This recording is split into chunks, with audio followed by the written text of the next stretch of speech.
एक बार भगवान बुद्ध जेतवन विहार में रह रहे थे। भिक्षु चक्षुपाल भगवान से मिलने के लिए आए थे। उनके आगमन के साथ उनकी दिनचर्या, व्यवहार और गुणों की चर्चा भी हुई। भिक्षु चक्षुपाल अंधे थे।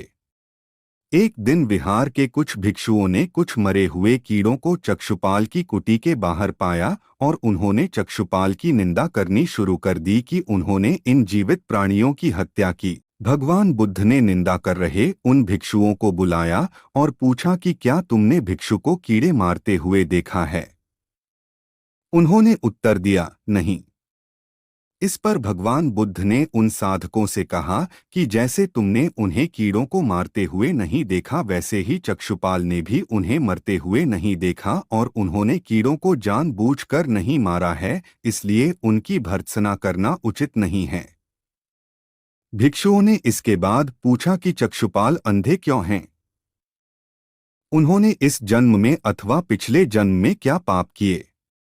भगवान बुद्ध ने चक्षुपाल के बारे में कहा कि वे पूर्व जन्म में एक चिकित्सक थे। एक अंधी स्त्री ने उनसे वादा किया था कि यदि वे उसकी आंखें ठीक कर देंगे तो वह और उसका परिवार उनके दास बन जाएंगे। स्त्री की आंखें ठीक हो गईं, पर उसने दासी बनने के भय से यह मानने से इनकार कर दिया। चिकित्सक को तो पता था कि उस स्त्री की आंखें ठीक हो गई हैं। वह झूठ बोल रही है। उसे सबक सिखाने के लिए या बदला लेने के लिए चक्षुपाल ने दूसरी दवा दी। उस दवा से महिला फिर अंधी हो गई। वह कितना ही रोई पीटी, लेकिन चक्षुपाल जरा भी नहीं पसीजा। इस पाप के फलस्वरूप अगले जन्म में चिकित्सक को अंधा बनना पड़ा।